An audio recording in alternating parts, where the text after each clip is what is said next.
Magandang araw sa inyong lahat. Ako si Rica Anya Bagasidoro mula sa BSNet Filipino 2B.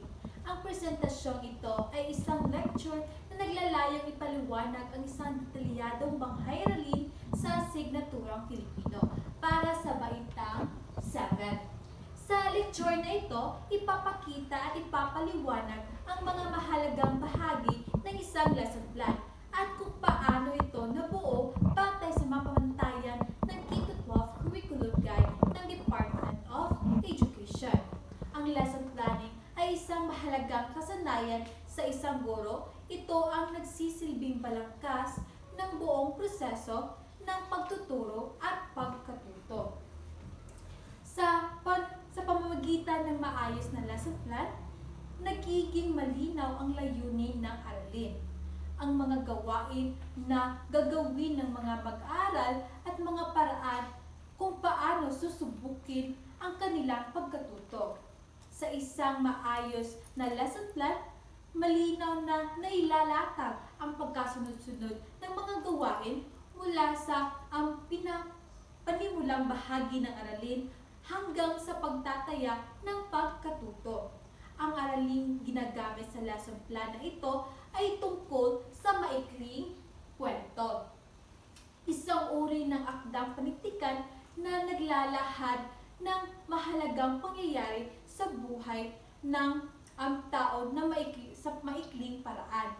Ang maikling kwento ay isang pinakakaraniwang anyo na panitikan na ginagamit sa pagtuturo ng Filipino.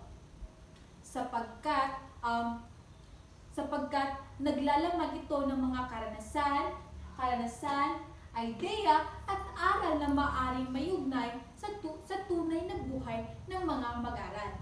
Halimbawa, ang isang maikling kwento ay maaaring naglalahad ng karanasan ng isang estudyante sa paaralan, isang pangyayari sa loob ng pamilya. Sa pamamagitan ng pag-aaral ng maikling kwento, hindi lang natututo ang mga mag-aaral tungkol sa panitikan, kundi nalilinaw din ang kanilang pag-unawa, pag-iisip at pagpapahalaga sa mga aral na makukuha sa kwento.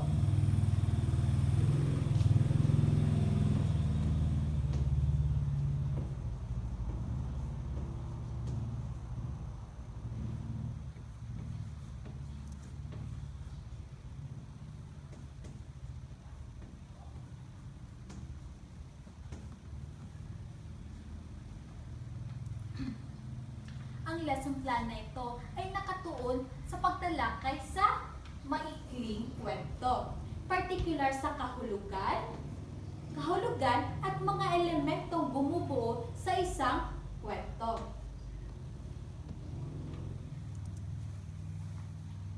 Ngayon naman ay dumako tayo sa curriculum alignment.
Sa pagbuo ng isang lesson plan ay mahalagang tiyakin na ang aralin ay nakahanay sa kurikulum ng Department of Education.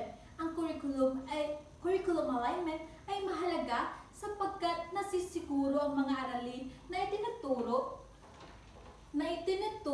sa mga mag-aaral ay naayon sa mga pamantayan at layunin ng pambansang kurikulum. Sa Keto 12 Curriculum Guide ay may tatlong mahalagang bahagi na nagsisilbing batayan sa pagbuo ng lesson plan. Ito ang pamantayang pangnilalaman, pamantayang pagganap, at MELCS. So, ang unang bahagi ng pamantayang ang pangnilalaman o content standard, ito ay tumutukoy sa kalaman o konsepto na inaasahang maunawaan ng mga mag-aral pagkatapos ng aralin. Halimbawa, ang araling ito ay inasahang maunawaan ng mga mag-aral kung ano ang maikling kwento at kung ano-ano ang mga elementong binubuo nito. Ang ikalawa ay ang pamantayang pagganap o performance standard. Ito ay tumutukoy sa kakayahan ng mga mag-aral na may pakita ang kanilang pag-unawa sa pamamagitan ng isang gawain o produkto. Halimbawa, maaaring ipasuri sa mga mag-aral ang isang maikling kwento upang tukuyin ang mga elemento at mga elementong makikita dito. Ang ikatlong bahagi, ang Most Essential Learning Competency o MELCS. Ito ang mga pinakamalagang kasanayan na kailangan matutunan ng mag-aaral sa loob ng isang aralin.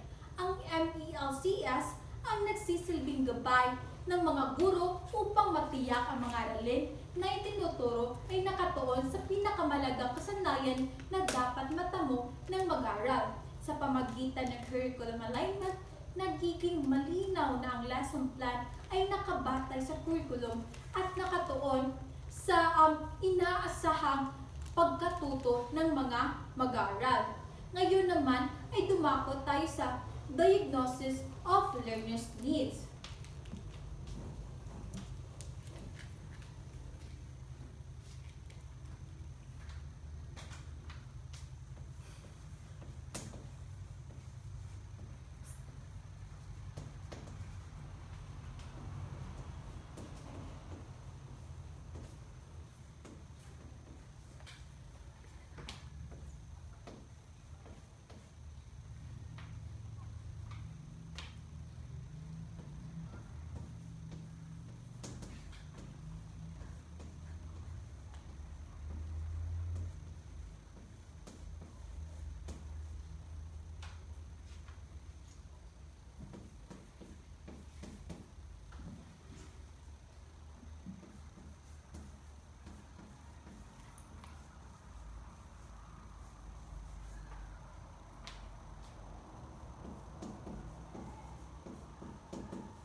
Isang pangmahalagang bahagi ng lesson planning ay ang pag-alam sa dating kaalaman ng mga mag-aaral. Ang pag-unawa sa kanilang prior knowledge ay nakatulong upang mayugnay ang nakaraang aralin sa bagong paksa. Halimbawa, kung ang nakaraang aralin ay tungkol sa epiko. Ang maaaring balikan ang ilang mahalagang konsepto tungkol dito. Ang epiko ay isang uri ng panitikan na naglalahad ng kabayanihan ng pangunahing tauhan. Isang halimbawa nito ay ang biag ni Lamang. Isang epiko, Ilocano naglalahad ng kabayanihan at pakikipagsapalaran ni Lamang sa pamamagitan ng pagbabalik-aral sa epiko ay nagkakaroon ng ugnayan ang nakaraang aralin at ang bagong paksa. Mula sa epiko, maaaring may paliwanag na ang maikling kwento ay isa ring anyo ng panitikan, ngunit mas maikli at nakatuon lamang sa isang mahalagang pangyayari sa buhay ng isang tao. Isa pang mahalagang pagbuo ng lesson plan ay ang instructional approach.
mahalagang bahagi sa pagbuo ng lesson plan ay ang instructional approach. Ang instructional approach ay tumutukoy sa paraan o estratehiya ng pagtuturo na gagamitin upang maging epektibo ang pagkatuto ng mga mag-aaral. Sa lesson plan na ito, tungkol sa maikling kwento, ginagamit ang student-centered approach, and approach, discussion method, at guided analysis. So, dito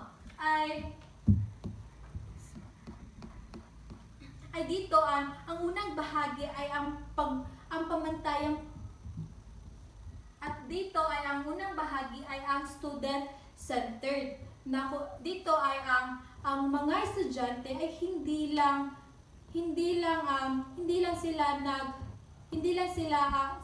sila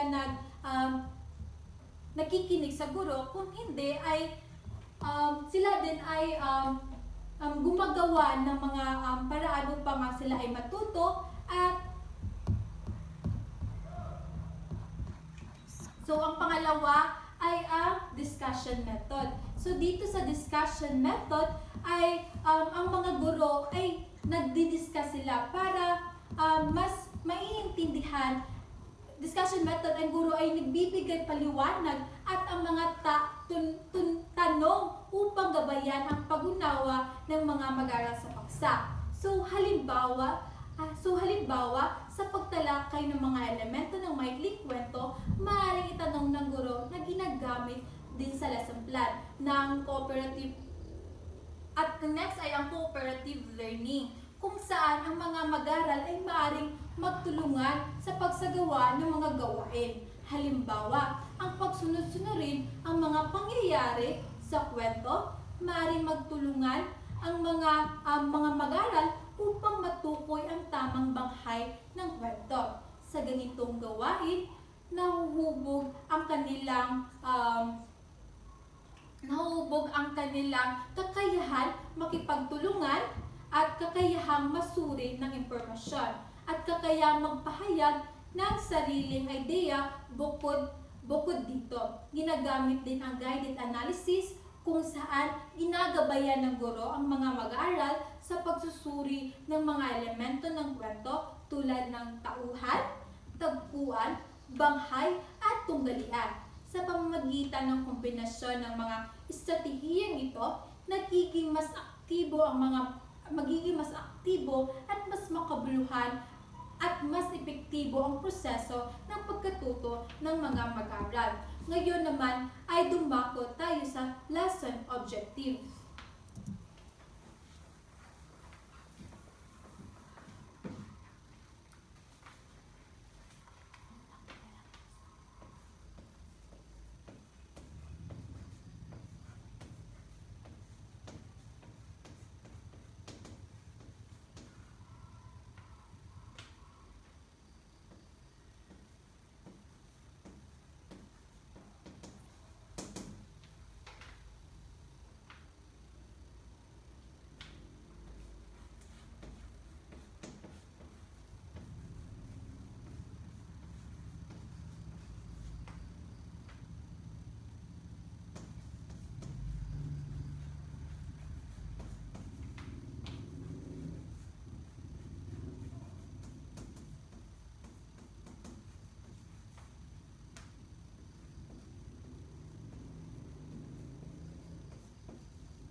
Ngayon naman ay sa lesson objective. Ito ay nagsisilbing direksyon ng pagtuturo at pagkatuto. Ipinapakita nito kung paano inaasahang matutuhan at magagawa ng mag-aral pagkatapos ang aralin.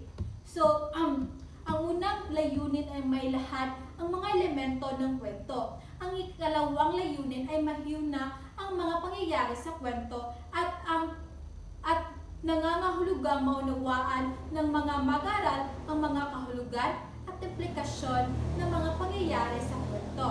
Ang ikatlong layunin ay maisalaysay at ang pagkasunod-sunod ng pangyayari. Nagpapakita ito ng kanilang pag-unawa ng banghay na kwento. Ang malinaw na layunin ay mahalaga upang matiyak ang mga gawain sa aralin ay nakatuon sa inaasahang pagkatuto ng mga mag-aaral. Kaya napakamahalaga nito sa lesson plan. So ngayon naman ay doon tayo sa nilalaman ng aralin.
So, sa nilalaman ng aralin, upang maunawaan ang maikling kwento, mahalagang pag-aralan ang mga elementong bumubuo dito. Ang mga elementong ito ay nagbibigay ng mga istruktura at kahulugan na isang kwento. Ang una, ang tauhan. Tauhan, tagpuan, banghay, tunggalian, at paksa. Ang tauhan ay ang mga karakter na gumaganap sa kwento. Kumbaga sila ang mga main character. At ang pangalawa naman ay ang tagpuan. Ito ang lugar at panahon kung saan naganap ang kwento. At ang banghay naman ay ang pagkakasunod-sunod ng mga pangyayari sa kwento. Ang tunggalian ay ang mga problemang kinakaharap ng tauhan. At ang panghuli ay ang paksa. Ang paksa ay ang pangunahing idea o aral ng kwento. Sa pamamagitan ng pag-unawa sa mga elementong ito, mas nagiging malinaw kung paano nabubuo ang isang maikling kwento. Ngayon naman ay dumako tayo sa mga gawain sa pagkatuto.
Matapos may paliwanag ang mga konsepto, mahalagang magkaroon ng mga gawain na nagbibigay ng pagkakataon sa mga mag-aaral na mailapat ang kanilang natutunan. Ang mga gawain ito ay sa gawain ng pagkatuto ay mahalaga sapagkat dito nagiging aktibo ang partisipasyon ng mag-aaral sa proseso ng pagkatuto. So meron tayo dito ang pag-unawa sa bahay, pagkikipagtulungan at kritikal na pag-iisip. Sa gawain ito, nabibigyan ang mga mag-aaral ng ilang pangyayari mula sa isang kwento. Ang kanilang gawain ay ayusin ang mga pangyayaring ito ayon sa tamang pagkasunod-sunod sa ganitong paraan.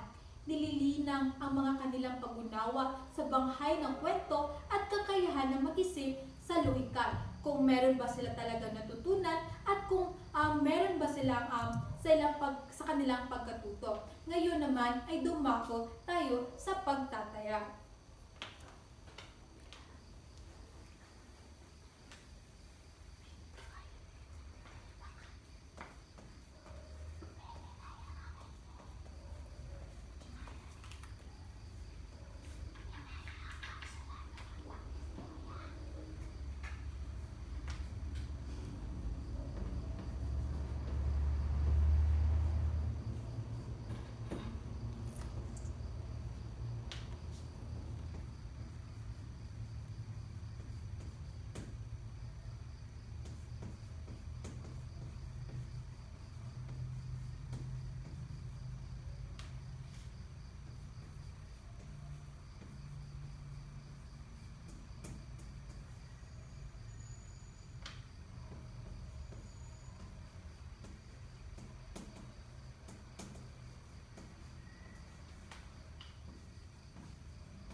Dito sa pagtataya ay upang masukat ang pagkatuto ng mga mag-aral, mahalaga ang pagtataya o assessment. Ang pagtataya ay ginagamit upang malaman kung ang naabot ba ng mag-aral ay ang layunin ng aralin. So dito, meron tayong sa aking ginawang banghay aralin ay ang ginagawa ko ay identifikasyon. So dito masusukat ng guro kung ang estudyante ba niya ay may natutunan o kung meron ba siyang epektibo ba ang paglina niya sa mga estudyante niya na pag-lection niya sa kanyang mga estudyante. Dito ay masusubukan kung ang estudyante ba ay merong nanatili ba sa kanilang mga isipan, kung makakabigay ba sila sa mga elemento ng maikling kwento at pagbibigay halimbawa. So dumako naman tayo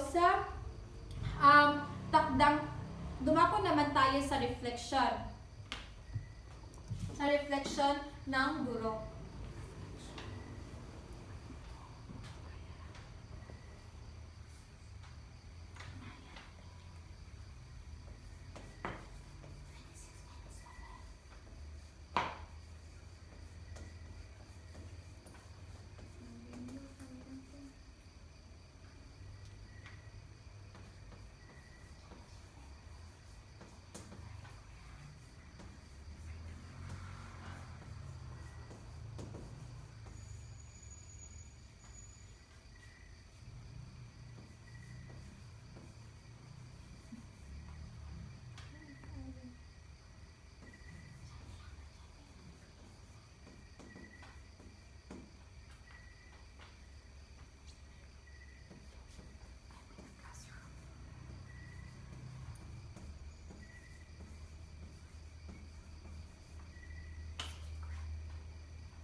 So, ang teacher reflection. Ang teacher reflection ay tumutukoy sa pagsusuri ng guro sa kanyang sariling pamaraan ng pagturo upang mapabuti ang pagsusunod-sunod ng mga aralin sa pamagitan ng pagninilay, pagtutukoy ng guro ng kung alin man sa mga gawain na naging epektibo at kung alin din ang nangangailangan ng pagbabago at kung paano ito mas mapapaunlad ang pagkatuto ng mga mag-aaral. So, ang teacher reflection ay dapat niyang mas nagiging epektibo ba ang gawain, nakaabot ba ang layunin, at ano ba ang maaaring pagbutihin. So, sa aralin ito ay tungkol sa maikling kwento kung maaaring pagnilayin ba ng guro ang ilang mahalagang aspeto ng pagtuturo. Una, mahalagang suriin kung nagiging epektibo ba ang gawain ng pagkatuto. At ang kalawa ay mahalagang tanungin kung naabot ba ang layunin ng aralin at kung paano ang mag-aaral ay nagawa nilang tukuyin ang mga elemento ng malikhaing kwento tulad na lang ng tauhan, tagpuan, banghay at tunggalian at paksa at nangangahulugan nito na nagiging matagumpay ang aralin. Gayunpaman, kung may mga mag-aaral na nahihirapan sa pag-unawa ng ilang bahagi ng aralin, maaaring pag-isipan ng guro kung ano ang mga estratehiya ang maaaring gamitin upang mapadali ang kanilang pagkatuto. Halimbawa, maaaring gumamit ng maraming halimbawa ang maikling kwento o kaya naman ay nagbibigay karagdagang gawain ang pagpailam ng kanilang pag-unawa ng mga elemento ng kwento. Ang ikatlo naman ay ang mahalagang pag-isipan kung ano ba ang maaaring pagbutihin sa susunod na pagtuturo ng aralin. Ang pagninilay na ito ay tumutulong upang maging epektibo ang pagtuturo ng hinaharap. Para sa konklusyon, sa pagtatapos ng lecture na ito, mahalagang balikan na ang kahalagahan ng lesson planning sa proseso ng pagtuturo ay ang organisadong pagtuturo, makabuluhang pagkatuto at student-centered learning. Ang lesson planning ay isang mahalagang bahagi ng epektibong pagtuturo. Sa pamamagitan ng maayos na lesson plan ay nagiging organisado ang pagtuturo at malinaw ang mga layunin at gawain sa aralin na nagiging makabaluhan din ang pagkatuto sapagkat ang mga aralin ay nakahanay sa kurikulum at tumutugon sa pangangailangan ng mag-aaral. At yun lamang po at maraming salamat.